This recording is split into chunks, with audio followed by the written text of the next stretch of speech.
Doctor ortho Ayurvedic oil and capsule. अब दर्द भी घुटने टेकेगा। बंगाल में दूसरे चरण में भी बम्पर वोटिंग। कई विधानसभा क्षेत्रों में छुटपुट, मारपीट, लाठीचार्ज और नारेबाजी के साथ ईवीएम से छेड़छाड़ के आरोप। भाजपा बोली ईवीएम में बीजेपी बटन पर टेप लगाया। चुनाव आयोग ने रिपोलिंग के दिए आदेश। हरदोई में पीएम मोदी ने किया गंगा एक्सप्रेसवे का उद्घाटन। प्रयागराज से मेरठ अब महज 6 घंटे दूर। ईस्ट से वेस्ट यूपी तक कई धार्मिक तीर्थों पर तक पहुंचा आसान बनाया जाएगा गंगा एक्सप्रेसवे। मोदी ने कहा ये यूपी के विकास की नई लाइफलाइन। वहीं महिला आरक्षण पर पीएम मोदी ने सपा को घेरा। झारखंड में हेमंत सोरेन की बैठक में 15 प्रस्तावों को मिली मंजूरी। क्षेत्रीय भाषाओं के बिना ही जेटेट नियमावली 2026 किया पारित। इस मुद्दे पर कमेटी करेगी विचार। रांची में 2 नए फ्लाईओवरों के निर्माण की स्वीकृति। वंशीधर नगर का नाम बदलने के प्रस्ताव पर सहमति। महोबा में भाजपा जिलाध्यक्ष पर गंभीर आरोप। पूर्व जिला मंत्री दीपाली तिवारी ने लगाए पद के एवज में हम बिस्तर होने की मांग के आरोप। जिलाध्यक्ष के इस्तीफे पर अड़ी पूर्व जिला मंत्री ने बढ़ाई टेंशन। आरोपों की जांच करने पहुंची बीजेपी की 2 सदस्यीय जांच टीम। अमेरिका ईरान के बीच चरम पर तनाव। ईरान बोला हमारे लिए अभी भी जंग जैसे हालात नहीं सहेंगे ट्रंप का दबाव। वहीं ट्रंप ने कहा ढहने की कगार पर पहुंचा ईरान, नहीं बनाने देंगे परमाणु हथियार। उधर संयुक्त अरब अमीरात ने छोड़ा ओपेक।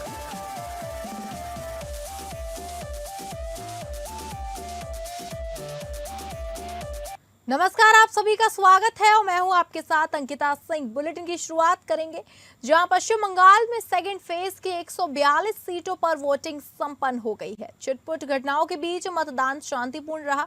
कई विधानसभा क्षेत्रों में से मारपीट, लाठीचार्ज, नारेबाजी और ईवीएम से छेड़छाड़ की घटनाएं सामने आई हैं। भवानीपुर में सीएम ममता के खिलाफ चुनाव लड़ रहे भाजपा उम्मीदवार शुभेंदु अधिकारी को घेरकर टीएमसी समर्थकों ने नारे लगाए। शुभेंदु अधिकारी ने आरोप लगाया कि उनके खिलाफ नारेबाजी कर रहे सभी लोग बांग्लादेशी मुसलमान हैं। शुभेंदु ने कहा वे डरे हुए हैं, ममता का सफाया हो जाएगा। उधर भाजपा ने आरोप लगाया कि डायमंड हार्बर के फाल्टा में ईवीएम में बीजेपी के बटन पर टैप लगाया गया।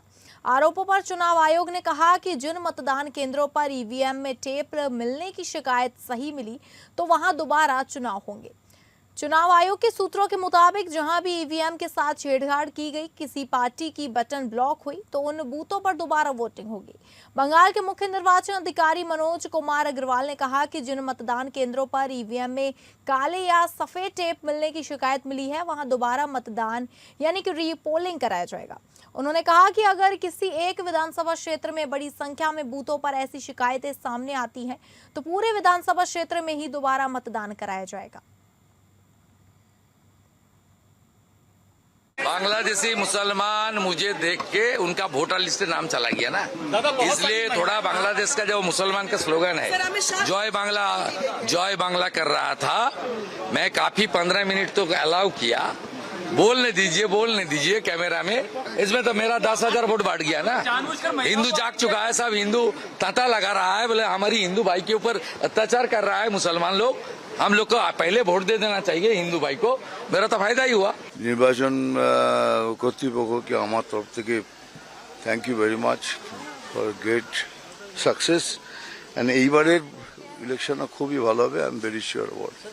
আমরা চাই ভোটটা শান্তিতে হোক, মানুষের অধিকার প্রয়োগ করতে দেওয়া হোক, কিন্তু বিশেষ করে কতগুলো অবজারভার নিয়ে আসা হয়েছে বিভিন্ন জায়গা থেকে এবং অনেক পুলিশ অফিসার নিয়ে আসা হয়েছে যারা বাংলাকে বোঝে না। যেমন গতকাল রাত্রে যে অত্যাচার করেছে সারা বাংলা জুড়ে, আমি কিন্তু সারা রাত জেগেছিলাম। प्रधानमंत्री नरेंद्र मोदी ने हरदोई में गंगा एक्सप्रेसवे का उद्घाटन किया। पश्चिमी उत्तर प्रदेश को पूर्वी उत्तर प्रदेश से जोड़ने वाला ये एक्सप्रेसवे मेरठ से प्रयागराज की 594 किमी की दूरी को कम समय में पूरी करेगा, जिससे यह दूरी 11 घंटे के बजाय महज 6 घंटे में पूरी होगी। पीएम मोदी ने अपने संबोधन में कहा कि ये उत्तर प्रदेश की एक नई लाइफलाइन है। उन्होंने कहा कि अब कुछ ही घंटों में आप प्रयागराज के संगम पहुंच सकते हैं और काशी में बाबा विश्वनाथ के दर्शन करके वापस आ सकते हैं। जैसे मां गंगा हजारों वर्षों से यूपी और देश की जीवन रेखा रही है, वैसे ही आधुनिक प्रगति के इस दौर में उनके समीप से गुजरता यह एक्सप्रेसवे यूपी के विकास की नई लाइफलाइन बनेगा। इस दौरान सीएम योगी ने सपा पर भी जमकर निशाना साधा। अपने भाषण में प्रधानमंत्री मोदी ने कहा कि समाजवादी पार्टी से यूपी के लोगों को सावधान रहने की जरूरत है। सपा ने संसद में महिला आरक्षण बिल का विरोध किया, ये लोग महिला विरोधी हैं। पीएम मोदी ने अपनी स्पीच में बंगाल में जारी अंतिम चरण के चुनाव का भी जिक्र किया। उन्होंने कहा कि आज लोकतंत्र के उत्सव का भी अहम दिन है। बंगाल में इस समय वोटिंग हो रही है। खबरें आ रही हैं जिससे पता चलता है कि बंगाल में भारी मतदान हो रहा है। पहले चरण की तरह ही जनता वोट देने की निकल रही है। उद्घाटन कार्यक्रम में सीएम योगी भी मौजूद रहे। उत्तर प्रदेश के मुख्यमंत्री योगी आदित्यनाथ ने गंगा एक्सप्रेसवे के उद्घाटन को लेकर कहा कि यह देश के सबसे बड़े एक्सप्रेसवे परियोजनाओं में से एक है। मुख्यमंत्री ने कहा कि दिसंबर 2021 में जिस परियोजना का शिलान्यास हुआ था, आज उसका उद्घाटन हो रहा है और यह प्रदेश की अर्थव्यवस्था की रीढ़ बनने जा रहा है। सीएम योगी ने इस अवसर पर कहा कि नए भारत के नए उत्तर प्रदेश में आधुनिक इंफ्रास्ट्रक्चर का तेजी से विकास हो रहा है, जहां स्पष्ट नीति और साफ नियत के साथ योजनाओं को प्रभावी ढंग से जमीन पर उतारा जा रहा है। जैसे मां गंगा हजारों वर्षों से यूपी की और इस देश की जीवन रेखा रही है, वैसे ही आधुनिक प्रगति के इस दौर में उनके समीप से गुजरता ये एक्सप्रेसवे ये यूपी के विकास की नई लाइफलाइन बनेगा। दिसंबर 2021 में आदरणीय प्रधानमंत्री जी ने इस एक्सप्रेसवे का आधारशिला रखी थी। वैश्विक महामारी कोरोना के उस कालखंड के दौरान इसके जमीन अधिग्रहण की कार्रवाई करने के साथ ही इस पूरे कार्यक्रम को आगे बढ़ाने और एक समय सीमा के अंदर इसे पूरा करने का विजन आदरणीय प्रधानमंत्री जी ने जो उत्तर प्रदेश को दिया और पूरे देश के अंदर आज जब हम नए भारत का दर्शन कर रहे हैं तो उस नए भारत के नए उत्तर प्रदेश में यह आधुनिक इंफ्रास्ट्रक्चर जो हमारे आवागमन को तो सरल बना ही रहा है, बल्कि हमारी अर्थव्यवस्था को भी एक नई ऊंचाई प्रदान कर रहा है। और ये तब हो पाया है जब प्रधानमंत्री जी के विजन को उनके मार्गदर्शन पर चलते हुए स्पष्ट नीति और साफ नियत से उसे प्रभावी ढंग से जमीनी धरातल पर उतारने का कार्य हुआ। झारखंड की राजधानी रांची में मुख्यमंत्री हेमंत सोरेन की अध्यक्षता में आयोजित कैबिनेट बैठक में जन कल्याण से जुड़े 15 महत्वपूर्ण प्रस्तावों को मंजूरी दे दी गई है। प्रोजेक्ट भवन में हुई इस बैठक के बाद कैबिनेट सचिव वंदना दादेल ने जानकारी देते हुए बताया कि सरकार का फोकस शिक्षा व्यवस्था को मजबूत करने और राजधानी की यातायात समस्या को दूर करने पर रहा। इसी क्रम में बहुप्रतीक्षित शिक्षक पात्रता नियमावली जेटेट 2026 को स्वीकृति दी गई। हालांकि भोजपुरी अंगिका और मगही भाषा को इसमें शामिल नहीं किया गया। बैठक के दौरान मंत्री दीपिका पांडेय सिंह ने इन भाषाओं को शामिल करने का मुद्दा उठाया, जिस पर मुख्यमंत्री ने स्पष्ट किया कि इसके लिए एक उच्च स्तरीय समिति का गठन किया जाएगा। गौरतलब है कि इससे पहले भी भाषा विवाद के कारण इस प्रस्ताव को स्थगित कर दिया गया था। वहीं रांची में ट्रैफिक जाम की समस्या से निपटने के लिए सरकार ने 2 बड़े फ्लाईओवर निर्माण को मंजूरी दी है, जिसमें अरगोड़ा चौक से हरमू तक 469 करोड़ और करमटोली चौक से साइंस सिटी तक 351 करोड़ रुपए की लागत स्वीकृत की गई है। इसके अलावा कैबिनेट ने राष्ट्रीय शिक्षा नीति के तहत राज्य स्कूल मानक प्राधिकरण की गठन, गूगल के साथ एआई को बढ़ावा देने के लिए एमओयू और पलामू में इंजीनियरिंग कॉलेज में इनोवेशन सेंटर के लिए बजट मंजूर किया है। मारंग गोमके छात्रवृत्ति योजना के तहत अब 50 छात्रों को विदेश में पढ़ाई का अवसर मिलेगा। साथ ही गढ़वा जिले के वंशीधर नगर का नाम बदलकर वंशीधर नगर उंटारी करने और कई राज्यकर्मियों की सेवाएं नियमित करने तथा पेंशन संबंधी प्रस्तावों को भी कैबिनेट ने हरी झंडी दे दी है।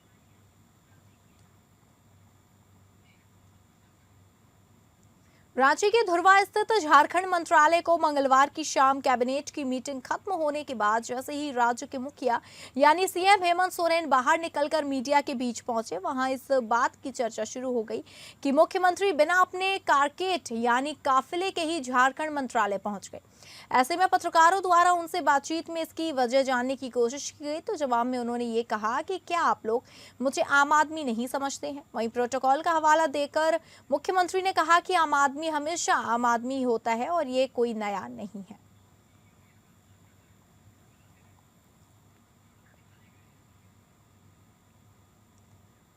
रांची में राज्य के मुख्यमंत्री हेमंत सोरेन की अध्यक्षता में आपदा प्रबंधन प्राधिकार की एक अहम बैठक संपन्न हुई, जिसमें झारखंड वासियों के लिए कई महत्वपूर्ण फैसलों पर मोहर लगी है। इसके तहत अब राज्य में सड़क दुर्घटना से जान गंवाने वाले व्यक्तियों के पीड़ित परिवारों को 1 लाख के बजाय 4 लाख रुपए की अनुग्रह राशि दिया जाएगा। इस संबंध में मुख्यमंत्री ने जिला आपदा प्रबंधन पदाधिकारियों की सेवा अवधि वर्ष 2026-27 तक बढ़ाने और युवा आपदा मित्र स्वयंसेवकों को सीधे इमरजेंसी रिस्पांस सिस्टम से जोड़ने के निर्देश भी दिए हैं। इसके साथ ही बचाव कार्यों के लिए राज्य के गोताखोरों की संख्या भी बढ़ाने का निर्देश दिया गया है। उधर कल कैबिनेट बैठक के बाद मीडिया कर्मियों के बीच आकर मुख्यमंत्री हेमंत सोरेन ने स्वर्गीय दिशोम गुरु शिबू सोरेन के नाम पर रांची के जगुआर कैंपस में बन रहे विशेष विद्यालय को लेकर खुशी जताई और ये कहा कि राज्य के लिए बलिदान देने वाले वीर शहीदों के बच्चों को सर्वोत्तम शिक्षा देना सरकार की प्राथमिकता है। साथ ही उन्होंने भरोसा दिलाया कि इस विद्यालय के माध्यम से शहीदों के परिजनों को संबल मिलेगा और उनके बच्चों को ही अपने ही परिसर में विश्व स्तरीय तालीम उपलब्ध होगी।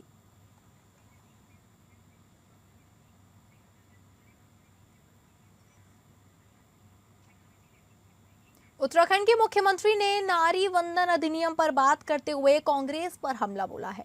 कांग्रेस ने हमेशा से महिला अधिकारों में रुकावट पैदा करने का काम किया है। कांग्रेस ने हमेशा से महिला अधिकारों में रुकावट पैदा करने का काम किया है। नारी शक्ति का अधिकार छीनकर कांग्रेस जीत का जश्न मना रही है। यह उनकी महिला विरोधी सोच को प्रदर्शित करता है। महिला आरक्षण पर उत्तराखंड में भी सियासत गरमाई हुई है। सीएम पुष्कर सिंह धामी ने कविता के माध्यम से विपक्ष पर प्रहार किया है। साथ ही मदरसा बोर्ड भंग करने के सवाल का भी जवाब दिया। महिला आरक्षण पर उत्तराखंड में भी सियासत गरमाई हुई है। सीएम पुष्कर सिंह धामी ने कविता के माध्यम से विपक्ष पर प्रहार किया, साथ ही मदरसा बोर्ड भंग करने के सवाल का भी जवाब दिया। कांग्रेस पार्टी और कांग्रेस पार्टी के सहयोगी दल जिस प्रकार से नारी शक्ति बंधन अधिनियम को लागू करवाने के मार्ग में बाधा बनकर आ रहे हैं, उन्होंने जिस प्रकार से संसद में जिस प्रकार का व्यवहार किया, बिल गिरने के बाद जिस प्रकार का जश्न मनाया, और वही काम आज जिस प्रकार उनके कांग्रेस पार्टी के नेता दिल्ली में कर रहे थे, संसद में कर रहे थे, वही आज विधानसभा में भी यहाँ कांग्रेस पार्टी के नेताओं को देखने को मिला, उनके प्रतिनिधियों को देखने का मिला। अब ये बात पुख्ता हो गई है कि कांग्रेस पार्टी महिला विरोधी है। अगली खबर का रुख करेंगे, जहां यूपी के महुआ में बीजेपी के जिलाध्यक्ष पर पद के एवज में हम बिस्तर होने के लिए दवा बनाने के आरोपों की जांच करने पहुंची क्षेत्रीय अध्यक्ष के निर्देश पर गठित पार्टी की 2 सदस्यीय जांच टीम सुबह से लेकर देर रात तक किए गए प्रयास के बाद भी पूर्व जिला मंत्री दीपाली तिवारी को मनाने की कोशिश में नाकाम साबित हुई। देर शाम सोशल मीडिया पर चली समझौते की खबर को भाजपा की पूर्व जिला मंत्री दीपाली तिवारी ने निराधार बताते हुए जिलाध्यक्ष के इस्तीफे की मांग की है। फिलहाल जांच टीम ने दोनों पक्षों सहित जनपद में पार्टी के पदाधिकारियों से पूछताछ कर रिपोर्ट पार्टी नेतृत्व को सौंपने की बात कही है। दरअसल भाजपा की पूर्व जिला मंत्री दीपाली तिवारी ने सोशल मीडिया प्लेटफॉर्म फेसबुक में लाइव आकर जिलाध्यक्ष मोहन लाल कुशवाहा पर पद के एवज में हम बिस्तर होने का सनसनीखेज आरोप लगाया था। पार्टी की पूर्व जिला मंत्री रही महिला नेत्री द्वारा जिलाध्यक्ष पर लगाए गए आरोप के बाद से जनपद की राजनीति में भूचाल देखने को मिल रहा है। मामला बढ़ता देख जिलाध्यक्ष की मांग पर क्षेत्रीय नेतृत्व द्वारा 2 सदस्यीय जांच टीम गठित कर मामले की जांच रिपोर्ट 3 दिन में देने के निर्देश दिए गए थे। मंगलवार सुबह महुआ पहुंची जांच टीम ने दिन भर पूर्व जिला मंत्री दीपाली तिवारी को मनाने का भरसक प्रयास किया, लेकिन बात नहीं बन सकी। देर शाम को सोशल मीडिया पर पूर्व जिला मंत्री एवं जिलाध्यक्ष विवाद में समझौते की खबर वायरल होने के बाद पूर्व जिला मंत्री दीपाली तिवारी ने एक बार फिर फेसबुक लाइव आकर समझौते की खबर का खंडन कर खबर को निराधार बताया है। पूर्व जिला मंत्री दीपाली तिवारी ने मीडिया से बात करते हुए कहा कि पार्टी हमारे लिए सर्वोप्रिय है और रहेगी, लेकिन व्यक्ति से कोई समझौता नहीं है। जिलाध्यक्ष का इस्तीफा ही हमारा न्याय है। जांच टीम की सदस्य अध्यक्ष महिला कल्याण निगम व प्रदेश उपाध्यक्ष कमलावती सिंह ने बताया कि संगठन का आदेश था और जो शिकायतें थी उसको हम लोगों ने सुना है। बीजेपी में जो भी निर्णय होता है वह प्रदेश नेतृत्व लेता है। बातचीत चल रही है और अभी कोई निष्कर्ष नहीं निकला है, अभी जांच की जा रही है। मैं जांच टीम के साथ बैठी, उन्होंने मुझसे मेरी बातें सुनी, सारा कुछ उन्होंने मुझसे मांगा जो जो मेरे पास है इनके खिलाफ कि क्या कैसा हुआ, जो मैंने पहले बोला है सारा पेपर मैंने इनको दे दिया है। मुझसे ये कहा गया कि आप सिर्फ इतना मेरे लिए इतना कर लीजिए कि पार्टी मेरे लिए सर्वोपरि थी, है और आगे भी रहेगी। तो मैंने कहा ठीक है, पार्टी तो मेरे लिए पहले भी सर्वोपरि थी, है और जीवन भर रहेगी। तो मैंने कहा ठीक है, मैं कर लेती हूँ। लेकिन कुछ मीडिया बंधुओं ने उसको जस्ट उल्टा दिखाया कि मेरा समझौता हो गया। मेरा व्यक्ति से कोई समझौता नहीं है। मैं लड़ूंगी, लड़ती रहूंगी, क्योंकि व्यक्ति ने मेरे साथ गलत टिप्पणियां की। हजारीबाग वन भूमि घोटाला मामले में झारखंड के उच्च न्यायालय ने एक बड़ी सुनवाई करते हुए आरोपी आईएएस अधिकारी विनय कुमार चौबे की जमानत याचिका को खारिज कर दिया है। इससे पहले अदालत ने दोनों पक्षों की दलीलें सुनने के बाद 23 अप्रैल की तारीख को अपना फैसला सुरक्षित रख लिया था। वहीं इस मामले की सुनवाई के दौरान आज जस्टिस AR चौधरी की अदालत ने विनय चौबे को बेल देने से इनकार करते हुए अपना आदेश जारी कर दिया है। बता दें कि यह मामला हजारीबाग जिले में नियमों के विरुद्ध वन विभाग की 5 प्लाटों की जमीनबंदी कराने से जुड़ा हुआ है, जिसके तहत निलंबित आईएएस पर आरोप है कि उन्होंने उपायुक्त रहते हुए सरकारी जमीन को निजी स्वामित्व में बदलने की साजिश रची थी। जानकारी के मुताबिक ये जमीन गैर मजरूआ खास जंगल झाड़ी के रूप में दर्ज है, जो वन संरक्षण अधिनियम के अनुसार भारत सरकार की अनुमति के बिना ऐसी भूमि का उपयोग गैर वानिकी कार्यों के लिए नहीं किया जा सकता है।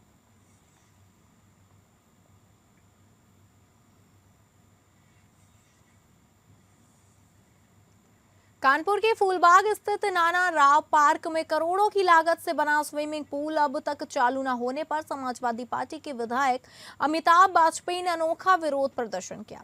वह कार्यकर्ताओं के साथ सूखे पूल में उतरकर तैराकी करने लगे और इसे स्विमिंग पूल बताया। उनका कहना है कि 10 मार्च से इसे शुरू होना था, लेकिन 50 दिन बाद भी बंद है। इससे नगर निगम को करोड़ों के राजस्व का नुकसान हो रहा है। इसी मुद्दे पर हमारे संवाददाता ने विधायक अमिताभ बाजपेयी से सीधी बात की है। कानपुर के उत्तर प्रदेश में एक अनोखी घटना सामने आई है। स्विमिंग पूल में आपने बहुत लोगों को नहाते हुए देखा होगा, लेकिन ड्राइंग स्विमिंग पूल की अगर बात की जाए तो आज पहला जो नजारा देखने को मिला वो आर नगर से विधायक अमिताभ बाजपेयी द्वारा मिला है और उन्हीं से बात करेंगे, जानेंगे क्या कारण रहा। विधायक जी, क्या कारण है? सभी लोगों को तो पानी में स्विमिंग करते देखा गया, लेकिन आपने टाइल्स पर स्विमिंग की, इसके पीछे का कारण क्या है और किन लोगों की कमियां है? देखिए, हम लोगों की मजबूरी है कि हमें ड्राई स्विमिंग करनी पड़ रही है, क्योंकि और लोग यहाँ स्विमिंग पूल होते हैं पर हमारे यहाँ स्लीपिंग पूल है और उसमें कानपुर नकारा निगम के अधिकारी सो रहे हैं, वो जाग नहीं रहे। हमारे क्षेत्र की जनता लगातार मांग कर रही है पर स्विमिंग पूल चालू नहीं किया जा रहा।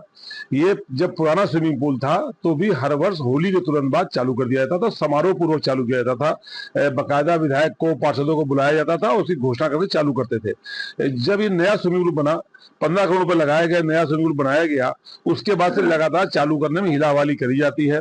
जब स्विमिंग पूल बना तो 1 साल तक चालू नहीं किया गया। हम लोगों ने कई बार प्रयास किए, आंदोलन किए, तब जाके उसको चालू किया। परंतु प्राइवेट स्विमिंग पूल, जो होटलों के स्विमिंग पूल है, प्राइवेट क्लबों के स्विमिंग पूल है, उनको लाभ पहुंचाने की दृष्टि से हमारा सरकारी स्विमिंग पूल चालू नहीं किया जा रहा है। ये चालू नहीं हो रहा तो इसमें कहीं ना कहीं क्या राजस्व को नुकसान हो रहा है? सीधा नुकसान है। एक दिन में 8 स्लॉट 70 लोगों का होता है, 100 रुपया फीस है, तो आप जोड़ लीजिए लगभग 56,000 रुपए पर डे अगर फुल है तो। नहीं फुल होगा तो भी 50,000 45,000 पर डे का नुकसान है और लगभग 2 महीने हो गए। तो इतना नुकसान अब तक नगर निगम की आय का हो चुका है और जनता का भी नुकसान लगातार हो रहा है और सीधा लाभ प्राइवेट पूल वालों को पहुंचाने का प्रयास कानपुर के जो अधिकारी सो रहे हैं उनके द्वारा किया जा रहा है। इस प्रदर्शन के बाद भी अगर स्विमिंग पूल चालू नहीं होता तो अगला कदम क्या आपका होगा? जागा तो कुंभकर्ण भी था, प्रयास बढ़ाने पड़ेंगे, आवाज बढ़ानी पड़ेगी, जागना सबको पड़ता है। जैसे कि आपने देखा कि ये जो विरोध प्रदर्शन किया गया ये अनोखा था और इसमें कहीं ना कहीं जो लापरवाही है वो नगर निगम की सामने आ रही है। न्यूज़ के लिए कुणाल सिंह कानपुर। ईरान ने कहा है कि उसके लिए हालात अब भी जंग जैसे बने हुए हैं। ईरानी सेना के प्रवक्ता ने कहा कि युद्ध अभी खत्म नहीं हुआ है। प्रवक्ता ने कहा कि ईरान मौजूदा हालात को सामान्य नहीं मानता है। उन्होंने कहा कि सेना और सुरक्षा एजेंसियां लगातार मॉनिटरिंग और सर्विलांस कर रही हैं ताकि हर गतिविधि पर नजर रखी जा सके। वहीं एक बड़े घटनाक्रम में संयुक्त अरब अमीरात ने 1 मई से तेल उत्पादक देशों के संगठन ओपेक से 59 साल बाद बाहर निकलने की ऐतिहासिक घोषणा की है। ओपेक दुनिया के बड़े तेल उत्पादक देशों का समूह है। ईरान ने अमेरिका को हॉर्मुज़ खोलने और जहाजों की आवाजाही शुरू करने का प्रस्ताव दिया था। इसके बाद परमाणु मुद्दे पर बात होनी थी, लेकिन ट्रंप ने इस प्रस्ताव को ठुकरा दिया। डोनाल्ड ट्रंप ने व्हाइट हाउस में एक स्टेट डिनर के दौरान कहा कि ईरान को कभी भी परमाणु हथियार हासिल करने की इजाज़त नहीं दी जाएगी। उन्होंने ये भी कहा कि किंग्स चार्ल्स भी उनकी इस बात से सहमत है। ट्रंप ने कहा कि हम अभी मिडिल ईस्ट में थोड़ा काम कर रहे हैं, जैसे ही आप जानते होंगे, और हम बहुत अच्छा कर रहे हैं। हमने उस विरोधी को हरा दिया है और हम कभी भी उसे परमाणु हथियार हासिल नहीं करने देंगे। अमेरिकी राष्ट्रपति डोनाल्ड ट्रंप ने दावा किया कि ईरान ढहने की कगार पर पहुंच चुका है और जल्द से जल्द हॉर्मुज़ स्ट्रेट खुलवाना चाहता है। ट्रंप ने सोशल मीडिया पोस्ट में कहा कि ईरान ने अमेरिका को बताया कि वह स्टेट ऑफ कोलैप्स यानी बुरी स्थिति में पहुंच चुका है। उन्होंने कहा कि ईरान जल्द से जल्द हॉर्मुज़ स्ट्रेट खुलवाना चाहता है ताकि समुद्री आवाजाही सामान्य हो सके। ट्रंप ने यह भी कहा कि ईरान इस समय अपनी नेतृत्व स्थिति को संभालने की कोशिश कर रहा है। उन्होंने लिखा कि उन्हें भरोसा है कि ईरान इससे बाहर निकल जाएगा। From the trenches of World War I to the beaches of Normandy, from the frozen hills of Korea to the scorching sands of North Africa and the Middle East. And we're doing a little Middle East work right now, too, if you might know. And we're doing very well. We have militarily defeated that particular opponent. And we're never going to let that opponent ever, Charles agrees with me, even more than I do, we're never going to let that opponent have a nuclear weapon. They know that, and they've known it right now very powerfully. פוצצנו היום מנהרת טרור ענקית של חיזבאללה. אנחנו משמידים להם את תשתיות הטרור, אנחנו הורגים להם עשרות רבות של מחבלים, ועוד היד נטויה. אנחנו פועלים בתוך רצועת הביטחון, דרומית לליטנית, צפונית לליטנית, בבקה, בצפון לבנון. ונתתי הנחיה לפני כמה שבועות על פרויקט מיוחד לחסל את איום הרחפנים. זה ייקח זמן, אבל גם את זה נפוצץ. Clearly differentiated groups.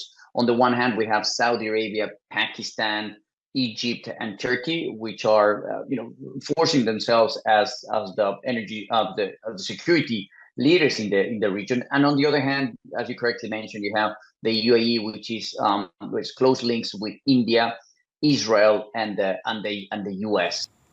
तो फिलहाल इस bulletin में इतना ही। नमस्कार।